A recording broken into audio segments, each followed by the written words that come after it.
Buenas tardes. En primer lugar, evidentemente agradecer a la organización, a Costa Rican Young Arbitrators, porque he estado organizando, yo también he estado del otro lado, diferentes congresos en el ámbito del derecho internacional, sé lo difícil que es, veo que son hasta más exitosos de lo que he podido lograr con varias universidades y con varias instituciones. El tema de arbitraje se nota que llama y eso me alegra mucho. El tema de resolución alternativa de disputas está llamando, lo que implica que hay un cambio, podríamos decir hasta paradigma en la perspectiva que se está teniendo sobre la solución de controversias.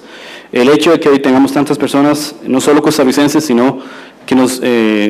honran con su visita desde otros países, demuestra que estas temáticas cada vez más están entrando ese ADN legal que todos tenemos y que por muchos años simplemente se enfocó en el ámbito judicial, que evidentemente es algo que seguirá existiendo, pero que en paralelo con el sistema de mecanismos privados de administración de justicia, evidentemente lo que va a lograr es facilitar el acceso a la justicia de las personas, lo cual sin embargo, o lo cual es evidente, es el fin principal de cualquier mecanismo en el ámbito de la administración de justicia.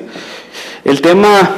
que me solicitaron exponer el día de hoy es pues un tema evidentemente relacionado también con la exposición anterior, en donde de forma excelente los expositores nos presentaron, nos hicieron una gran introducción de qué se trata el CIADI, de cómo es que proceden los arbitrajes de inversión, cuál es la lógica, cuál es la filosofía que hay detrás de este tipo de procedimientos, y que hoy en día pues cada vez más se está discutiendo, particularmente en estados latinoamericanos, lo cual incluye Costa Rica, esa necesidad de lidiar precisamente con demandas muchas veces multimillonarias, en donde un inversionista extranjero, una persona extranjera que tiene la calidad de inversionista de acuerdo a un tratado bilateral de inversión normalmente o un tratado de libre comercio, decide demandar al país por una supuesta infracción precisamente a las reglas que rigen la inversión. En ese sentido, entonces, nuestro país ha sido ya demandado varias veces, tenemos casos muy mediáticos en donde sabemos que el país fue demandado ante el CIADE precisamente, otros países han sido demandados en América Latina y han decidido no cumplir. Entonces, de eso se trata la exposición que hoy vamos a tratar de hacer. ¿Qué pasa si un Estado dice, el pacta sunt servanda no me interesa? No me interesa cumplir con las disposiciones que determina o que emite un tribunal CIADI porque políticamente no estoy de acuerdo con la ideología a través de la cual se creó el CIADI, o porque económicamente no estoy de acuerdo en tener que cumplir con un fallo, o porque simple y sencillamente no lo quiero cumplir porque no quiero. O sea, eso existe en el mundo real y se han presentado casos así que han llevado a la necesidad de determinar cuál es el procedimiento a seguir para ello. Y de hecho, pues respuestas hay varias en este sentido.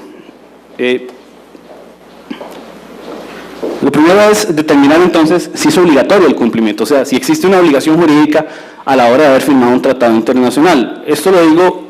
a pesar de que pareciera ser evidente, lo cierto es que hemos escuchado en algunos casos en la prensa incluso que hay quienes dicen no participemos en los arbitrajes a pesar de que seamos demandados. No nos va a pasar absolutamente nada si un país es demandado ante el CIADI y decide no ir a litigar ese caso. No va a haber consecuencias jurídicas de lo anterior. Si ni siquiera se participa, evidentemente aumenta exponencialmente el riesgo de perder el caso. No necesariamente se va a perder, pero aumenta mucho esa posibilidad de perderlo y por ende va a haber una solución que será contraria al país y que evidentemente también el interés en ese momento de los políticos de turno o de las personas que apoyan a estas tesis es simplemente no cumplir con las decisiones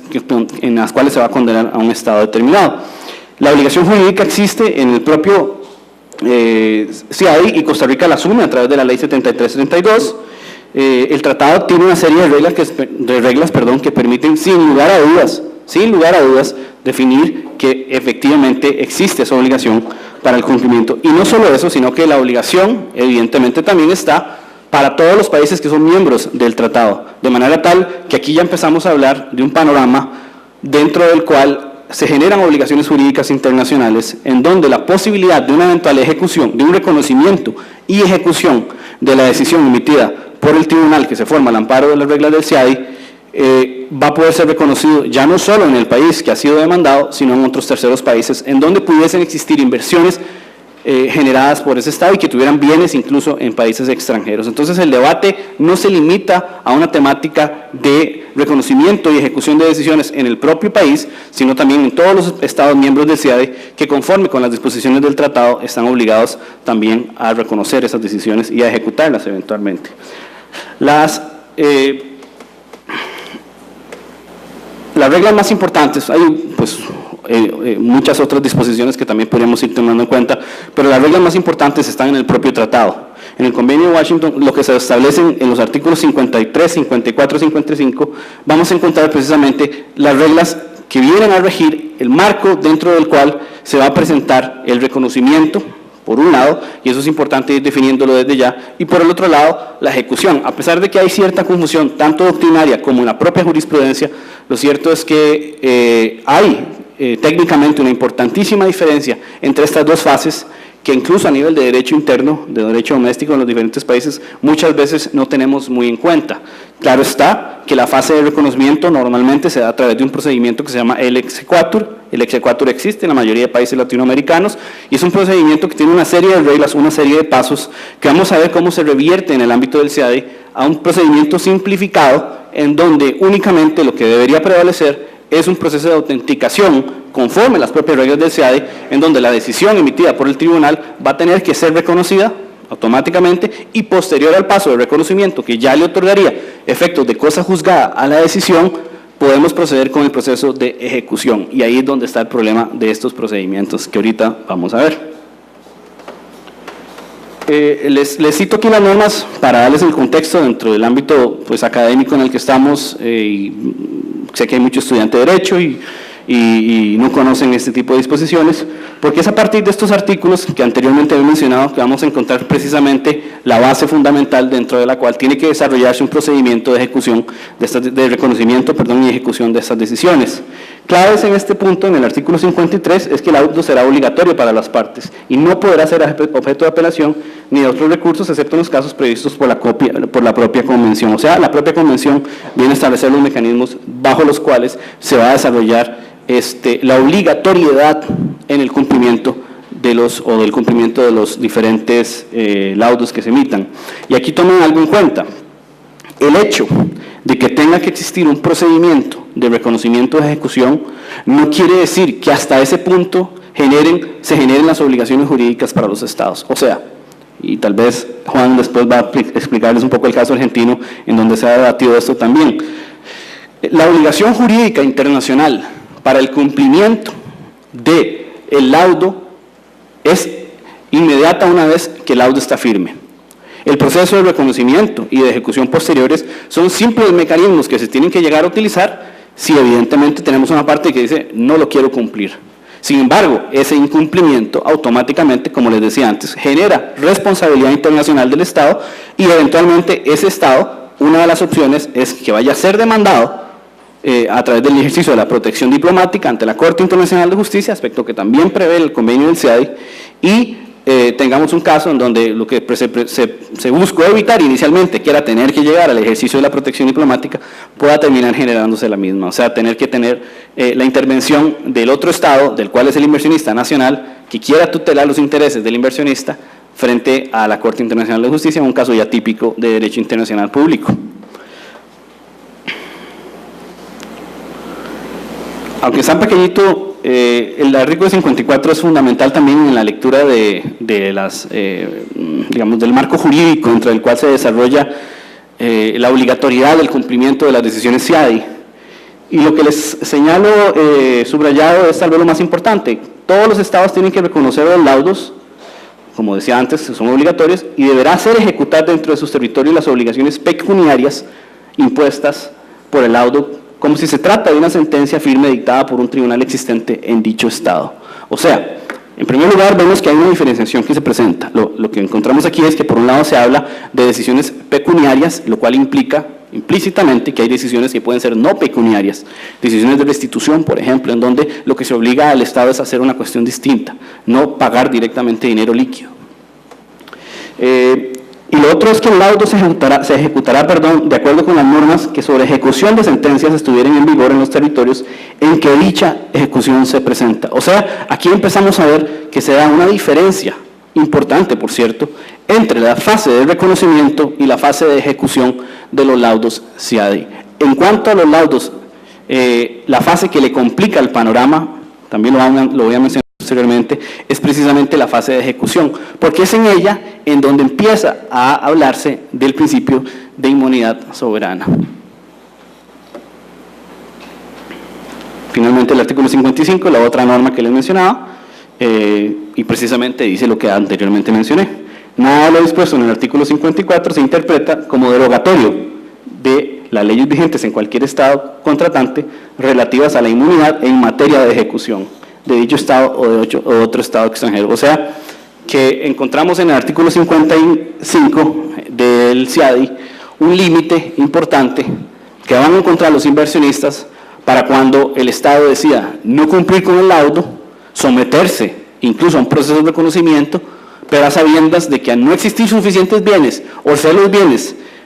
demaniales, no tener bienes de carácter comercial, va a poder evitar eventualmente la ejecución de la decisión. Eso no implica que esa decisión, o más bien que la obligación del Estado no se esté incumpliendo, la obligación se va a estar incumpliendo, pero va a haber mecanismos dentro de los cuales se va a imposibilitar precisamente que se materialice el cumplimiento a través de una decisión que facilite entonces la ejecución del laudo arbitral. ¿Qué principios podemos extraer de los artículos anteriormente mencionados? Que, como les decía, pues son la base dentro del cual se desarrollan todos los procedimientos. El primero es que los laudos son obligatorios. El convenio posee un sistema de autorrevisión de los laudos, o sea, que cualquier disposición que sea emitida por parte de un laudo y que no haya conformidad de las partes, es el propio tratado internacional, cuando eso sucede, el que va a dar una solución a dicha circunstancia. Entonces, no es que se pueda acudir posteriormente a la sede doméstica, a la sede interna o a una sede de un tercer país o a una tercera sede arbitral. Automáticamente el convenio CIADI nos está ofreciendo una solución para cuando hay una decisión que tal vez una de las dos partes esté inconforme, generando procedimientos de revisión y de nulidad. Lo segundo es la posibilidad de efectos de cosa juzgada previo reconocimiento del laudo. Una vez que se pasa o que se presenta el proceso de reconocimiento a través de la figura del exequatur y no antes, y esto es también importante tenerlo en cuenta, una vez que se otorga el exequatur, entonces el laudo ha sido reconocido. Ya que el laudo ha sido reconocido, y eso es una obligación reconocerlo, porque lo único que tiene que existir es un proceso de legalización, en ese proceso automáticamente la decisión tiene el carácter de res judicata, de cosa juzgada, y consecuentemente tenemos un carácter ejecutivo para poder presentarlo frente al tribunal correspondiente en donde tenga que ejercerse la acción ejecutoria. Lo tercero es que se ha creado una especie de procedimiento de exequatur simplificado. Un exequatur simplificado que difiere de las disposiciones que tradicionalmente se han aplicado tanto en la Convención de Nueva York como en la Convención de Panamá como en el Código Procesal Civil, en donde existe una serie de disposiciones dentro de las cuales el procedimiento del exequatur, que es un procedimiento sumarísimo, en ese procedimiento, y especial además, todas las disposiciones que normalmente se han utilizado en este ámbito no son aplicables en el campo del CIADI o en los casos del CIADI, lo cual da una gran ventaja frente incluso al caso de la Convención de Nueva York, que tradicionalmente había venido siendo el instrumento a través del cual se estaban ejecutando las decisiones extranjeras y particularmente se generaba un compromiso internacional del Estado costarricense, en nuestro caso, y de los Estados miembros de la Convención de Nueva York, para reconocer los laudos emitidos por otros países. Entonces, encontramos en el convenio CIADI una gran ventaja también para los inversionistas porque no tienen que pasar por el tedioso proceso del exequatur tradicional, sino por un exequatur simplificado. Y lo otro es que existen limitaciones únicamente a la ejecución del laudo, no al reconocimiento, como les decía anteriormente, en virtud del principio de inmunidad soberana.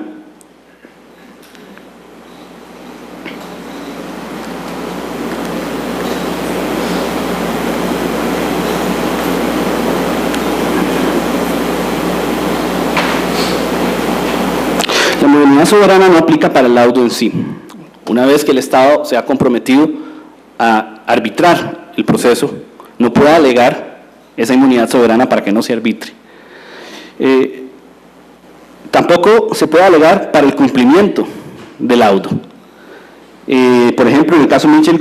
contra la República del Congo, se estableció que la inmunidad de ejecución no previene que el Estado deba ejecutar el laudo. Lo contrario genera sanciones, tales como recursos ante la Corte Internacional de Justicia y limitaciones a la financiación internacional, entre otros procedimientos, y limitaciones de las cuales también el siguiente expositor les va a hacer referencia.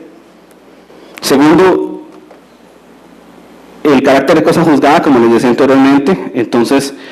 se va a generar o se va a presentar cuando se presente el reconocimiento. Uno de los problemas que encontré aquí es que, por lo menos en la lista oficial que se tiene que emitir por parte de los estados, de las instituciones que van a generar ese proceso de reconocimiento de los laudos CIADI, la mayoría de países presentaron el informe de cuál era esa institución o entidad judicial, y no vi por lo menos en la lista que Costa Rica lo hiciera. Sin embargo, en el artículo 707 del Código Procesal Civil está expresamente indicado que para el reconocimiento de laudos extranjeros es el CIADI, es la Sala Primera la que debe realizar esta labor, y en consecuencia es la Sala Primera la que tendría que realizar precisamente el reconocimiento, el proceso de exequatur simplificado que les estoy mencionando, de una decisión emitida al amparo del CIADI.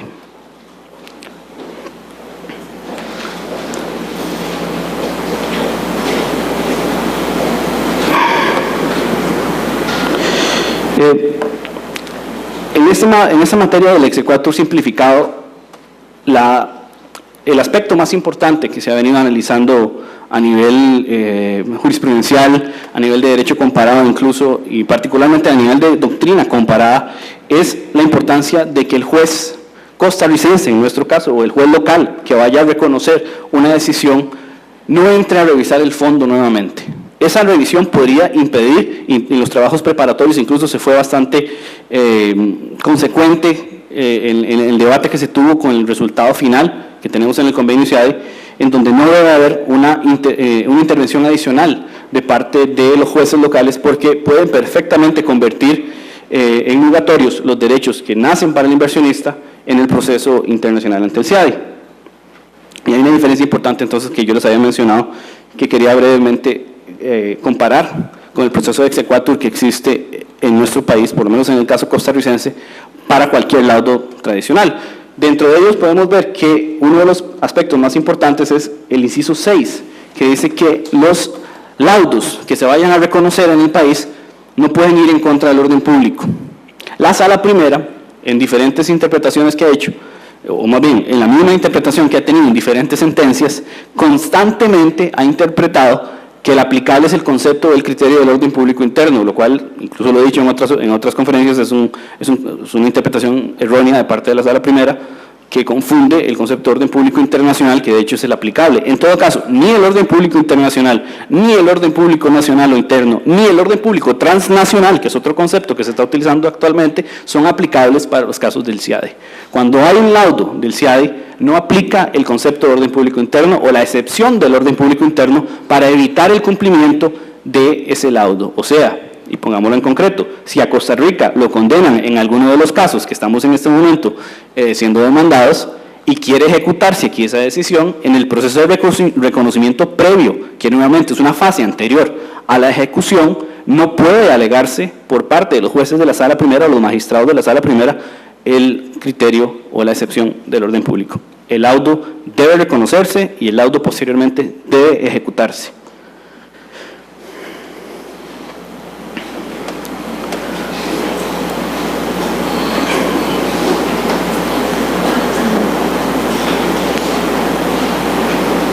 El talón de Aquiles del convenio es la disposición del artículo 35 que anteriormente hemos mencionado, porque la permisibilidad existe para alegar inmunidad soberana para evitar las ejecuciones. O sea,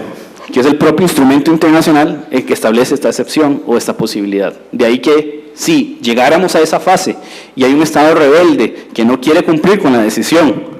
o bien hay un Estado que aunque quisiera cumplir con la decisión, está sometido a reglas del derecho internacional público y en consecuencia debe aplicar este principio de inmunidad soberana, lo va a tener que hacer y no va a vulnerar las disposiciones de la Convención por hacer esto. Entonces, Por eso les decía que esta es una de las grandes debilidades que tiene el convenio del CIADI, que se sabe, que se conoce por parte de los propios inversionistas que asumen un riesgo, y los estados que firmaron la convención pues pusieron esa limitación después de un gran debate también, y se puede analizar en los trabajos preparatorios